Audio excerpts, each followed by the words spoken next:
ఓం శ్రీ మాత్రే నమః.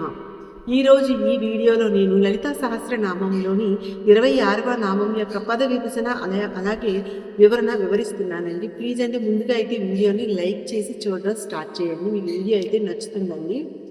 లలితామాత దివ్య రథం ఎలా ఉంటుందో ఈ శ్లోకంలో మనం వివరిస్తున్నారండి. ఆ రథం ఎలా ఉంటుందో ఎప్పుడైనా ఆలోచించారా? అమ్మవారు ఆ రథరాజంపై ఎలా విరజిల్లుతుంది? ఏ చక్ర రథాన్ని ఎవరు అధిష్ఠించారు? వీటన్నిటినీ తెలుపుతుందే ఈ శ్లోకం అండి. 26వ శ్లోకము చక్రరాజ రథారూఢ సర్వాయుధ పరిష్కృత గేయ చక్ర రథారూఢ మంత్రిని పరిసేవిత. ఈ శ్లోకంలో 2 నామాలు ఉన్నాయండి. 68వ నామము చక్రరాజరథారూఢ సర్వాయుధ పరిష్కృత, 69వ నామము గేయ చక్ర రథారూఢ మంత్రిని పరిసేవిత. ఈ 2 నామాలు కూడా మనకి 16 అక్షరాలు గల నామాలండి. వీటిని కలిపి చదవాలి, విడదీసి చదవకూడదు. 68వ నామము చక్రరాజరథారూఢ సర్వాయుధ పరిష్కృత. చక్రరాజ అంటే చక్రరాజము లేదా శ్రీచక్రము, రథ అంటే రథమును, ఆరూఢ అధిరోహించి, సర్వాయుధ అన్ని ఆయుధములను, పరిష్కృత ధరించినది. అమ్మ సర్వాయుధములను ధరించి చక్రరాజ రథమును అధిరోహించినది అని ఈ నామం యొక్క అర్థమండి. బండాసురుణ్ణి చంపడానికి ముందుగా అమ్మ ఒక పక్క సంపత్కరీ మాత ఏనుగుల సమూహంతో, మరోవైపు అశ్వారూఢ మాత అశ్వములతో ఉండగా ఇక్కడ ఇప్పుడు 3 ప్రధాన రథచక్రాలు ఉన్నాయి.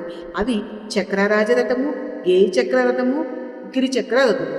అందులో ప్రధానమైనటువంటి దాని గురించి ఇప్పుడు తెలుసుకుందామండి. మేఘాల మధ్యన ఒక దివ్యమైనటువంటి కాంతి, ఆ కాంతిలో నుండి చక్రరాజ రథము, ఇది ప్రధానమైనటువంటి రథము, సర్వోత్తమైనటువంటి రథము. అదే శ్రీచక్రము అనే ఒక మహారథము. అది సాక్షాత్తు జగన్మాత రూపము, బంగారు వర్ణంతో మెరిసిపోతున్నది. అది మొత్తం ఈ శ్రీచక్రంలో 10 ప్రధాన ఆవరణములు ఉన్నాయండి. దివ్యమైన తేజస్సుతో విరజిల్లుతూ ఉందంట. ప్రతి ఆవరణలో ప్రత్యేక దేవతలు, దేవీ శక్తులు, నిత్య దేవతలు, అందరు దేవతలు కూడా కొలువై ఉన్నారంట. ఆ రథచక్రాల నుండి కాంతి జ్వాలని విరజిల్లి యుద్ధ భూమిని ప్రకాశింపజేస్తున్నాయంట. ఆ రథముపై బిందు స్థానమున ఆసీనురాలైనది అమ్మ. ఆ అఖిలాంటి కోటి బ్రహ్మాండ నాయకి అయిన జగన్మాత శ్రీ లలితా పరమేశ్వరీదేవి. పాశ, అంకుశ, పంచబాణాలు, ధనస్సు, ఖడ్గం, త్రిశూలము, శంఖం, యుద్ధంలో ఉపయోగించే అన్ని అస్త్రశస్త్రాలను, సర్వ ఆయుధములతో దర్శనమిస్తుంది అమ్మ. ఆమె కరుణామయ దృష్టి శక్తి సేనలపై ప్రసరించగా ఏనుగులు నమస్కరిస్తున్నాయంట. అశ్వములు, దివ్య సేనలు అందరూ కూడా ఒకే స్వరంతో జై జై ద్వానాలు ఆ యుద్ధ భూమిలో మారుమురుగాయంట. ఇది ఆ బండాసురుణ్ణి వధించడానికంటే ముందు ఉన్న శ్రీచక్ర రాజ రథ వాతావరణం. దేవతలలో ఉత్సాహము, రాక్షసులలో భయము వ్యాపించిన క్షణమది. ఖడ్గమాలలో ఈ శ్రీచక్రము ఆవరణంలో అక్కడ ఉన్నటువంటి దేవీ శక్తులు వారందరి కోసం కూడా ఎంతో వివరంగా తెలుపుతుందండి. ఇదంతా కూడా స్థూల రూపము. ఇంకా మానవుని శరీరమే శ్రీచక్రం అండి. అందులో సహస్రార చక్రమే అమ్మ ఉండే స్థానం అండి.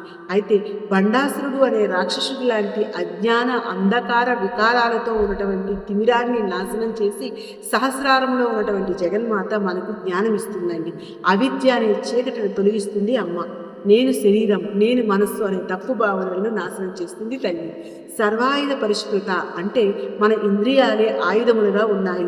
మానవ శరీరములోని నవరంధ్రాలు మనకు జగత్తుతో సంబంధమయ్యే ద్వారాలండి. వీటి ద్వారా లోకాన్ని గ్రహిస్తాం, మనము చూస్తాము, వింటాము. ఇంకా వాసన, రుచి వీటన్నిటినీ కూడా సరిగ్గా నియంత్రించకపోతే కోరికలు, లోభం, క్రోధం, మోహం మన పతనానికి దారితీస్తాయి. అదే మన సహస్రారంలో ఉన్నటువంటి అమ్మని భావిస్తూ నమస్కరిస్తే ఆ శ్రీమాత ఇంద్రియ ఆయుధాలన్నింటినీ కూడా సక్రమైనటువంటి విధానాల్లో నడిపిస్తూ ఒక రక్షణ కవచంగా మనకు ఉంటుంది. తర్వాత నామము గేయ చక్ర రథారూఢ మంత్రిని పరిసేవిత. గేయ చక్ర అంటే గేయ చక్రము అనే రథములో ఆరూఢ అధిరోహించబడినటువంటి మంత్రినిచే పరిసేవిత సేవించబడుతున్నది. గేయ చక్రము అనే రథమును అధిష్ఠించినటువంటి మంత్రిని అయినటువంటి శ్యామలాదేవిచే శ్రీమాత సేవించబడుతున్నది అని ఈ నామం యొక్క అర్థమండి. చక్రరాజ రథాన్ని ఎల్లప్పుడూ 2 రథాలు పక్కనే అనుసరిస్తాయని అని తెలుసుకున్నాం కదండి. వాటిలో మొదటిది గేయ చక్ర రథము. గేయ చక్రము రథము అంటే గేయ అంటే సంగీతము, గానము, శృతి, స్వరము, లయ. ఈ రథము సంగీత శక్తుల సమాహారం చేత నిర్మించబడింది. అలా శృతి, లయ, రాగ, తాళాలు అన్నీ కలిసి ఒక దివ్యమైనటువంటి వలయముగా ఏర్పడతాయి. ఈ వలయాన్ని గేయ చక్రము అంటారు. ఈ గేయ చక్రాన్ని అధిష్ఠించిన దేవత శ్యామలాదేవి. లలితా పరమేశ్వరి తన దర్బారులో 16 మంది మంత్రులను సృష్టించింది. వారిలో ప్రధానమైనటువంటి మంత్రుడిగా చెప్పబడింది శ్యామలాదేవి. శ్యామలాదేవి లలితాదేవి యొక్క జ్ఞానము, బుద్ధి నుండి ఆవిర్భవించింది. ఈ తల్లిని దశమహావిద్యలో మాతంగి అని పిలుస్తారు. శ్యామలాదేవి నీలము, పచ్చ, శ్యామవర్ణముతో ప్రకాశిస్తూ ఉంటుంది. కాంతివంతమైనటువంటి ముఖము, నుదుట చంద్రవంక, కాషాయము, నారింజ వస్త్రాలతో, రత్న ఆభరణాలతో అలంకరించబడుతుంది తల్లి.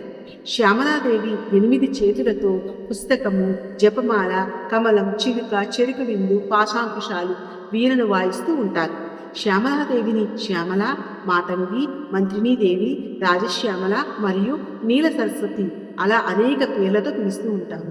మాఘమాసములో శ్యామల నవరాత్రులు లేదా మాతంగి నవరాత్రి అనే గుప్త నవరాత్రులు కూడా జరుపుకుంటాము. ఇలా శ్యామలాదేవి గేయచక్ర రథంలో కూర్చొని సైన్యానికి నాయకత్వం వహిస్తూ అమ్మవారిని సేవిస్తూ ఉంటారు. లలితామాత అధిష్ఠించినటువంటి శ్రీచక్రము అనే మహారథానికి ఈ గేయచక్ర రథము కుడివైపు ఉంటుంది. సంగీతం, కవిత్వం, జ్ఞానం, సాహిత్యం, వాక్పటిమ, బుద్ధిని కలిగించేది శ్యామలాదేవి. విద్యార్థులు, కళాకారులు, కవులు ప్రతి ఒక్కరూ కూడా బుద్ధిని, జ్ఞానాన్ని పొందటానికి ఆరాధిస్తారు ఈ మాతని. శ్యామలాదేవిని ఆరాధించిన వారికి సరైన నిర్ణయము, సత్యము అసత్యము మధ్య తేడా తెలుసుకునేలా, అంటే కోరికలతో పరిగెడుతున్నటువంటి మనసుకి బుద్ధి ద్వారా అనేక రకాల ఆలోచనల మధ్యలో ఏది శ్రేయస్కరము, ఏది హానికరము అని తెలిసి చెప్పే శక్తి వస్తుందంట. అదే శ్యామలాదేవి. అదే ఈ శ్లోకాన్ని తెలియజేస్తుందండి. మీరు ఈ శ్లోకం విన్నారు కదండి, మీకు నచ్చింది అనుకుంటున్నాను. ప్లీజ్ అండి వీడియోని లైక్ చేయండి, షేర్ చేయండి. నా ఛానల్లో చాలా మంచి వీడియోస్ చూడండి, మీకు నచ్చుతాయండి. ఓం శ్రీ మాత్రే నమః.